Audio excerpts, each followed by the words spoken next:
Sekitar 145 juta tahun yang lalu, tirai panggung geologis bumi perlahan tertutup pada zaman Jura. Ketika tirai itu terbuka kembali, ia tidak lagi menampilkan dunia yang sama. Kita telah memasuki babak baru, sebuah periode yang akan mengubah planet ini selamanya. Zaman Kapur atau Kretasius. Dunia tidak lagi sama. Superbenua Pangea yang perkasa, yang pernah menyatukan hampir semua daratan di planet ini, kini hanyalah kenangan. Proses pemisahan yang telah dimulai di zaman Jura kini mencapai puncaknya. Daratan raksasa Gondwana di selatan dan Laurasia di utara telah pecah menjadi potongan-potongan yang lebih kecil. Potongan-potongan ini, benua yang kita kenal, perlahan bergerak menjauh. Afrika dan Amerika Selatan akhirnya berpisah, membuka jalan bagi Samudra Atlantik Selatan yang muda. India memulai perjalanannya yang panjang ke utara menuju Asia. Sementara itu, Australia dan Antartika masih berpegangan erat di kutub selatan. Namun, perpisahan mereka tinggal menunggu waktu. Pergeseran tektonik kolosal ini bukan sekedar perubahan di peta. Ia adalah mesin yang menciptakan keanekaragaman lingkungan yang luar biasa. Zona khatulistiwa yang lembab dan panas terbentang luas, sementara wilayah yang lebih jauh dari ekuator mengalami iklim yang lebih kering. Dan yang paling menarik, daerah kutub, meski masih jauh lebih hangat daripada sekarang, mulai mengalami perbedaan musim yang kontras. Di dunia yang dinamis dan bergejolak ini, kehidupan tidak tinggal diam. Evolusi menjawab setiap tantangan geologis dengan ledakan kreativitas biologis. Makhluk-makhluk baru muncul, beradaptasi dengan ceruk-ceruk ekologi yang baru terbentuk. Dari dataran banjir yang luas hingga garis pantai yang baru, zaman Kapur bukan hanya sekedar kelanjutan dari era dinosaurus. Ia adalah fondasi, cetak biru geologis dan biologis bagi dunia modern yang kita tinggali hari ini.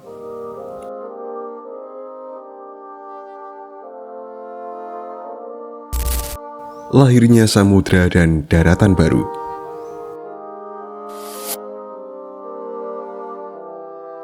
Pergerakan benua yang tiada henti menciptakan konsekuensi terbesar bagi planet ini, yakni lautan baru yang luas. Samudra Atlantik yang sebelumnya hanya celah sempit, kini melebar secara signifikan. Pemisahan Amerika dari Afrika dan Eropa menciptakan cekungan samudra yang besar dan dalam. Namun, perubahan paling dramatis terjadi bukan di kedalaman, melainkan di permukaan. Periode ini ditandai dengan kenaikan permukaan air laut yang ekstrim, salah satu yang tertinggi dalam sejarah bumi. Sebagian besar benua terendam air. Di Amerika Utara, sebuah laut pedalaman raksasa yang dikenal sebagai Western Interior Seaway membelah benua itu menjadi dua daratan terpisah. Eropa tak lebih dari sekumpulan pulau tropis. Laut-laut dangkal yang hangat ini, yang kaya akan nutrisi dari erosi daratan, menjadi laboratorium evolusi. Kehidupan laut meledak dalam keanekaragaman. Di sana, ikan bersirip tulang modern mulai mendominasi. Moluska berkembang pesat, terutama amonit, dengan cangkang spiralnya yang ikonik. Mereka menjadi begitu umum sehingga kini fosil mereka digunakan sebagai penanda kunci untuk periode ini. Di dasar laut yang hangat, sesuatu yang baru juga muncul, terumbu karang yang luas yang dibangun oleh moluska aneh bernama Rudis. Terumbu ini menyediakan struktur 3 dimensi yang kompleks, menjadi rumah bagi ribuan spesies lain, mirip dengan fungsi terumbu karang modern. Bumi kini mulai menampilkan wajah yang sangat mirip dengan dunia masa kini. Garis pantai baru yang panjang dan berliku muncul, dan iklim global didorong oleh pola sirkulasi angin serta arus laut yang baru.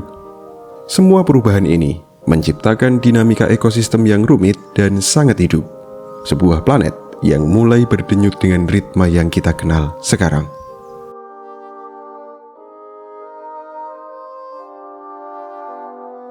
Revolusi hijau, tumbuhan berbunga muncul. Di antara semua perubahan besar di zaman Kapur, mungkin tidak ada yang lebih berdampak jangka panjang daripada sebuah revolusi senyap yang terjadi di dunia tumbuhan. Selama lebih dari 100 juta tahun, pemandangan bumi didominasi oleh nuansa hijau yang monoton. Hutan pakis, sikas yang kaku, dan konifer yang menjulang tinggi. Ini adalah dunia gimnosperma atau tumbuhan berbiji terbuka. Namun, di awal zaman kapur, sesuatu yang radikal muncul, angiosperma atau tumbuhan berbunga. Bunga bukan sekedar hiasan, ia adalah sebuah inovasi evolusioner yang jenius. Tidak seperti konifer yang mengandalkan angin untuk menyebarkan serbuk sari secara acak, sebuah strategi yang boros. Tumbuhan berbunga mengembangkan strategi baru. Mereka merekrut perantara. Dengan warna-warna cerah, aroma yang memikat, dan imbalan berupa nektar manis, bunga menarik perhatian serangga dan hewan lain. Para hewan ini kemudian tanpa sadar memindahkan serbuk sari dari satu bunga ke bunga lain dengan presisi tinggi. Proses ini membuat reproduksi tumbuhan menjadi jauh lebih efisien. Selain itu, biji mereka dilindungi di dalam buah, yang juga membantu penyebaran saat dimakan oleh hewan. Inovasi ini begitu sukses sehingga dalam waktu yang relatif singkat, angiosperma menyebar ke seluruh penjuru dunia.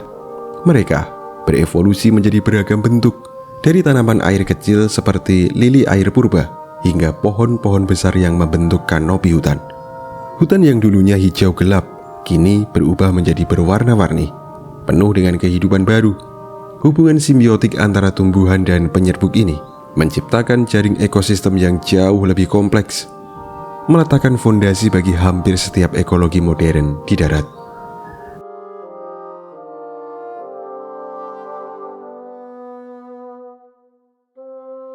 Serangga menguasai langit.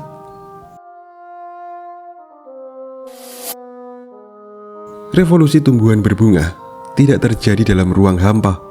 Ia memicu revolusi lain pada makhluk-makhluk kecil yang telah ada jauh sebelumnya, yakni serangga. Begitu bunga menawarkan nektar sebagai sumber makanan baru yang kaya akan energi, evolusi serangga pun meledak. Hubungan ini adalah salah satu contoh koevolusi yang paling terkenal.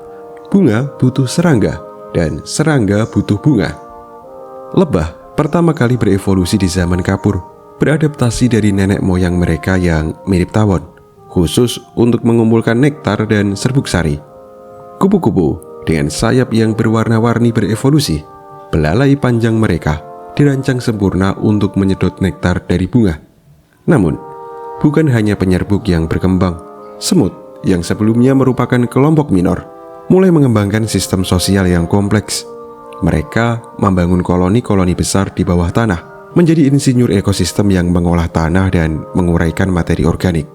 Rayap juga menyempurnakan kemampuan mereka untuk mencerna kayu, menjadi pendaur ulang utama di hutan-hutan zaman kapur. Dunia menjadi lebih hidup dan berwarna. Suara dengan serangga mengisi udara hangat. Kehadiran mereka mengubah segalanya. Mereka bukan lagi sekedar makhluk kecil tak berarti. Mereka adalah roda penggerak penting dalam ekosistem. Mereka menjadi perantara energi yang krusial, memindahkan energi dari tumbuhan, dalam hal ini produsen, ke hewan lain, dalam hal ini konsumen. Tanpa revolusi serangga ini, dunia modern tidak akan pernah ada. Raja-raja baru daratan.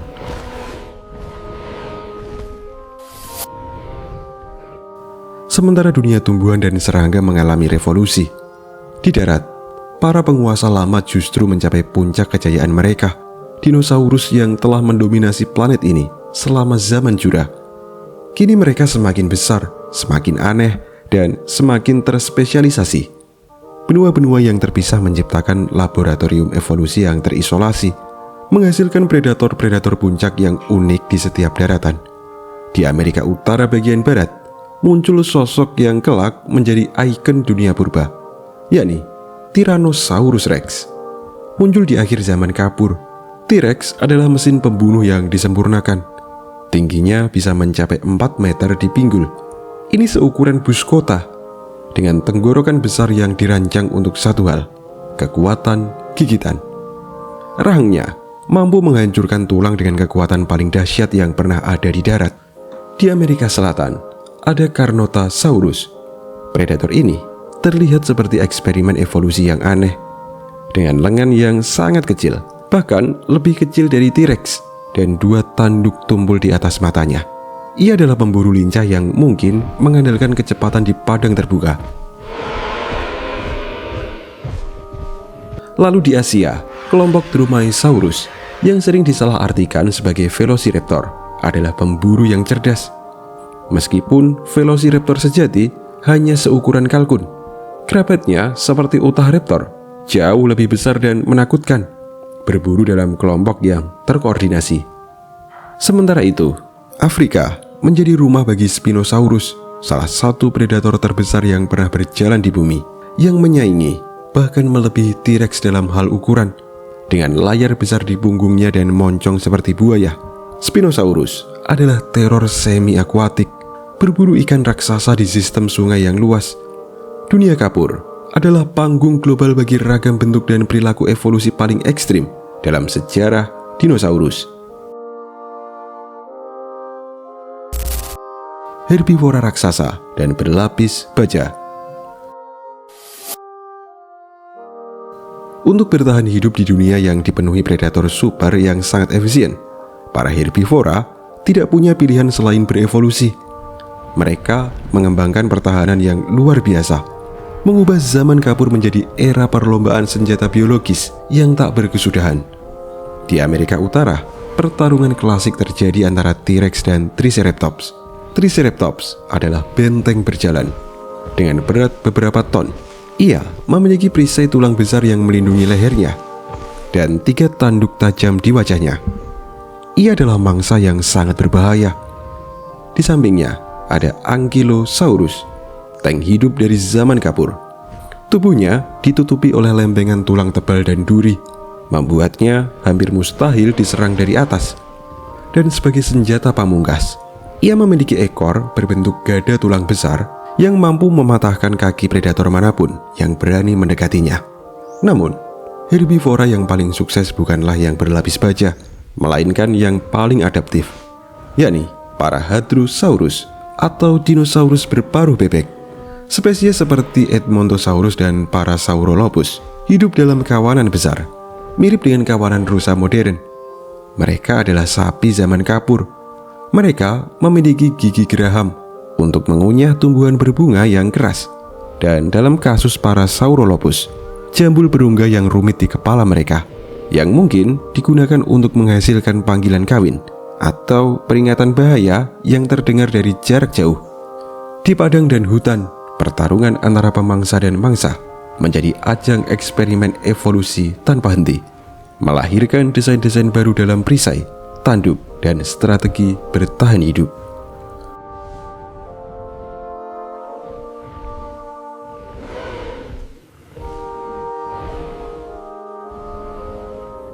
Laut yang hidup dan berbahaya.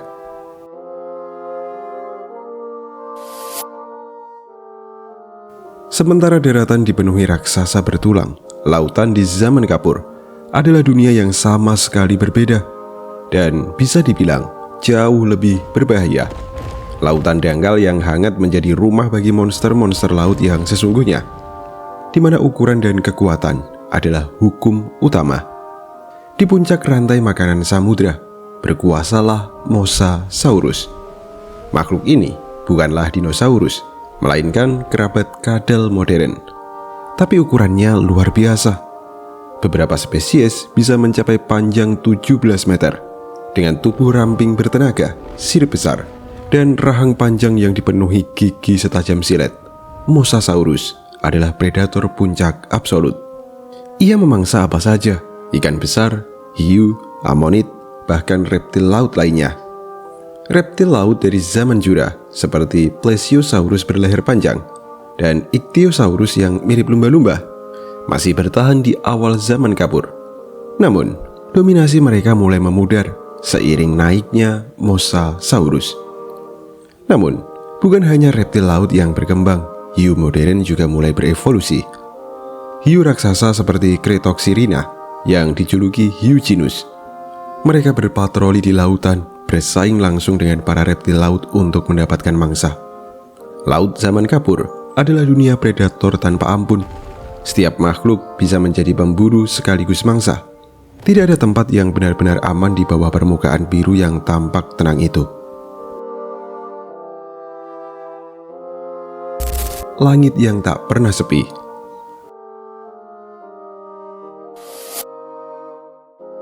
Langit zaman kapur, para penguasa dari era sebelumnya, Pterosaurus, mencapai ukuran paling ekstrim dalam sejarah evolusi mereka. Di akhir periode ini, muncullah Quetzalcoatlus. Makhluk ini adalah sesuatu yang menakjubkan sekaligus menakutkan. Dengan bentang sayap lebih dari 10 meter, ini setara dengan pesawat tempur kecil. Ia adalah salah satu makhluk terbang terbesar sepanjang masa. Namun, penelitian terbaru menunjukkan bahwa ia mungkin bukan penerbang yang meluncur jauh di atas lautan. Sebaliknya, dengan leher panjang dan paruh tajam, Quetzalcoatlus kemungkinan besar adalah predator darat. Ia berjalan dengan 4 tungkai, menggunakan sayap yang terlipat sebagai kaki depan. Mereka mengintai di daratan seperti bangau raksasa dan menyambar dinosaurus kecil atau mamalia yang tidak waspada. Namun, Pterosaurus bukan satu-satunya penguasa udara. Persaingan baru telah tiba dari nenek moyang kecil berbulu seperti Archaeopteryx di zaman Jura. Burung sejati kini mulai berkembang pesat. Burung-burung awal ini, seperti Ichthyornis yang masih memiliki gigi di paruhnya, memiliki keunggulan. Mereka lebih kecil, lebih lincah, dan bulu mereka memberikan isolasi serta efisiensi terbang yang lebih baik. Dunia udara menjadi arena kompetisi yang unik antara dua cabang evolusi penerbangan. Satu kelompok raksasa yang agung di akhir masa kejayaannya, dan kelompok lain yang kecil dan lincah di awal perjalanannya untuk mewarisi langit.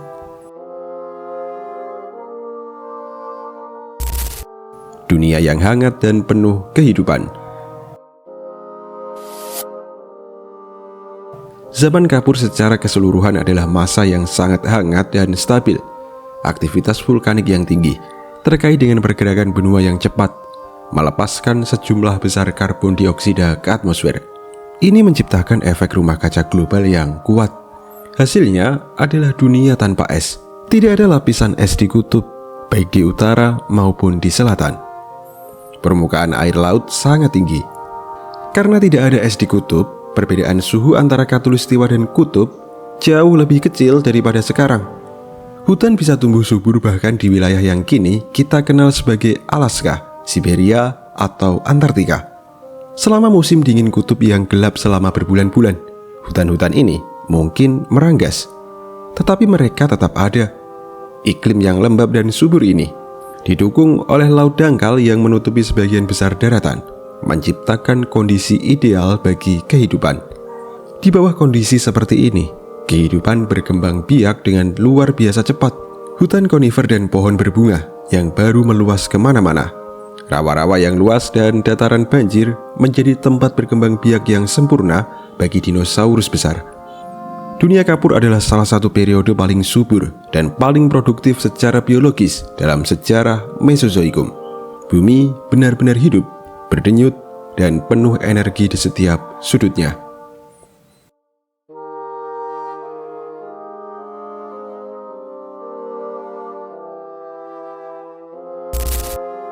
Evolusi mamalia, kecil tapi cerdas.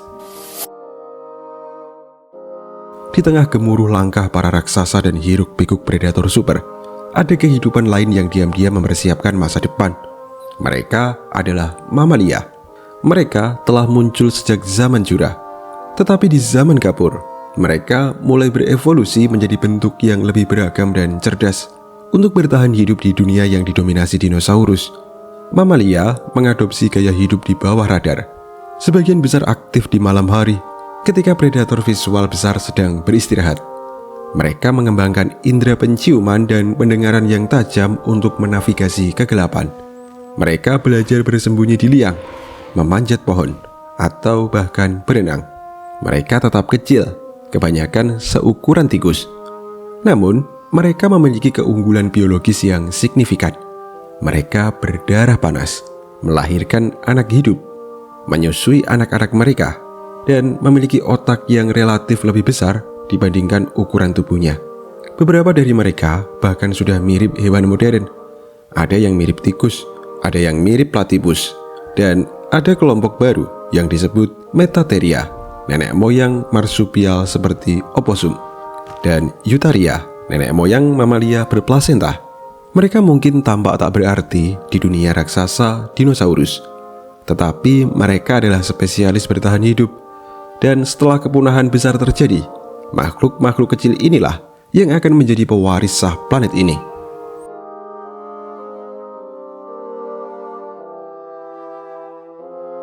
Terbentuknya pegunungan dan laut dangkal.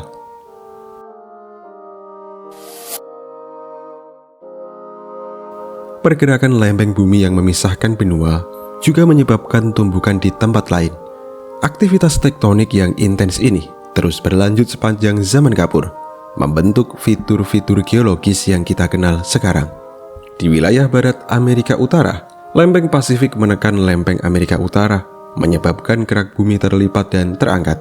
Ini adalah awal dari proses geologis yang perlahan-lahan mengangkat pegunungan Rocky.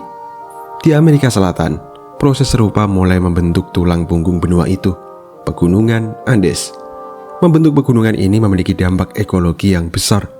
Pegunungan menciptakan penghalang hujan, di mana satu sisi gunung menjadi sangat basah, sementara sisi lainnya menjadi kering dan gersang. Mereka juga menciptakan habitat dataran tinggi yang baru dan sungai-sungai yang mengalir deras. Sementara itu, fluktuasi permukaan air laut yang naik turun menciptakan dan menghancurkan garis pantai baru. Lingkungan pesisir yang luas ini menjadi tempat lahirnya banyak spesies baru. Dari moluska laut hingga dinosaurus yang beradaptasi untuk hidup di daerah rawa-rawa delta. Lingkungan yang terus berubah ini memberikan tekanan seleksi yang konstan. Setiap spesies baru beradaptasi atau mereka akan tersingkir.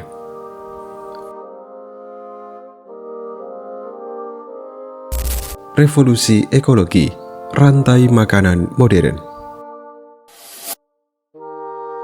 Semua elemen ini, benua baru, lautan baru, tumbuhan berbunga, serangga dan evolusi hewan, bersatu untuk menciptakan sesuatu yang benar-benar baru. Dan untuk pertama kalinya dalam sejarah planet ini, rantai makanan global modern mulai terbentuk. Di dasar piramida ada tumbuhan berbunga.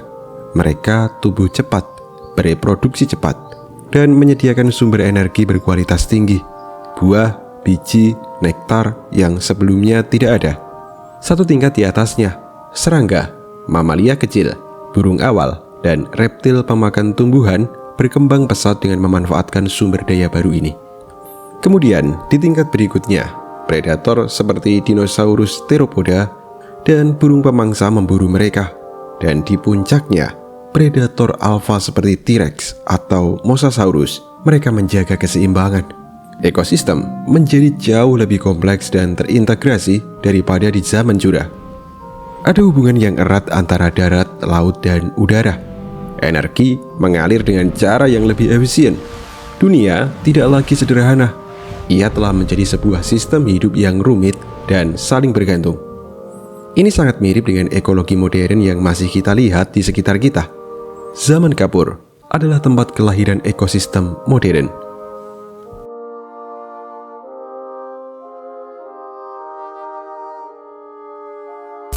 Dunia yang penuh warna dan suara.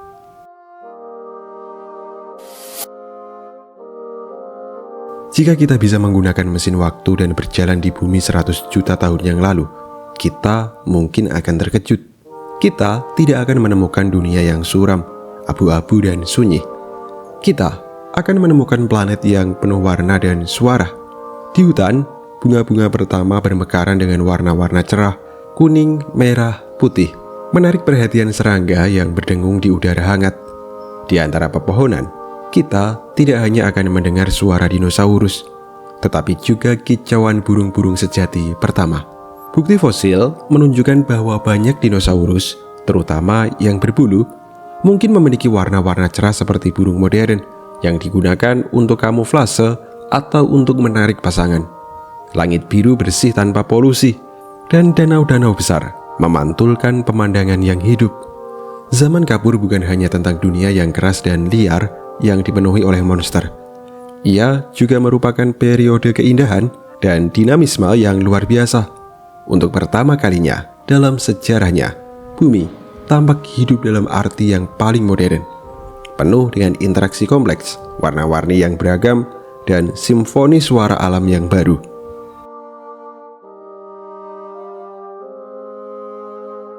Akhir dari segalanya, tabrakan dari langit.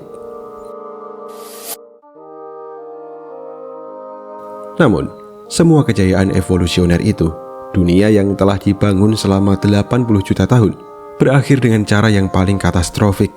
Sekitar 66 juta tahun yang lalu, sebuah asteroid berdiameter sekitar 10 hingga 15 km melesat menembus tata surya menuju bumi. Ia menghantam planet ini di wilayah yang kini kita kenal sebagai semenanjung Yucatan. Benturan itu melepaskan energi yang setara dengan miliaran bom nuklir yang meledak bersamaan. Dampaknya seketika, gelombang kejut meratakan segala sesuatu dalam radius ribuan kilometer. Tsunami raksasa menyapu garis pantai di seluruh dunia. Material dari kawah terlempar tinggi ke atmosfer dan bahkan ke luar angkasa, lalu jatuh kembali ke bumi sebagai bola-bola api, membakar hutan-hutan di seluruh planet. Namun, efek yang paling mematikan datang setelahnya. Debu halus, jelaga, dan senyawa belerang dari tabrakan itu menyelimuti atmosfer, menciptakan kegelapan total yang berlangsung selama berbulan-bulan, mungkin bertahun-tahun. Sinar matahari terhalang, fotosintesis berhenti, tumbuhan di darat dan plankton di laut mati secara massal. Rantai makanan runtuh dari bawah ke atas, para herbivora raksasa kelaparan, dan tak lama kemudian, para predator puncak yang memangsa mereka juga mati. Dalam waktu yang relatif singkat, sekitar 75% dari semua spesies di bumi, mereka semua punah. Semua dinosaurus non-unggas, pterosaurus, reptil laut raksasa, dan amonid lenyap selamanya. Dari abu, dunia baru telah bangkit. Dunia berubah menjadi neraka, lalu menjadi kuburan yang sunyi. Namun, dari kehancuran total itu, kehidupan tidak benar-benar berakhir. Di dalam liang di bawah tanah, mamalia-mamalia kecil yang bersembunyi berhasil bertahan. Di dalam air tawar, buaya dan kura-kura yang mampu memakan bangkai, mereka selamat. Dan di langit, beberapa kelompok burung, satu-satunya keturunan dinosaurus yang selamat, berhasil bertahan hidup. Mungkin karena mereka bisa memakan biji-bijian yang tersisa setelah debu perlahan mereda dan matahari akhirnya bersinar kembali. Para penyintas ini keluar dari persembunyian mereka. Dunia yang tadinya penuh dengan raksasa yang kompetitif, kini terbuka lebar.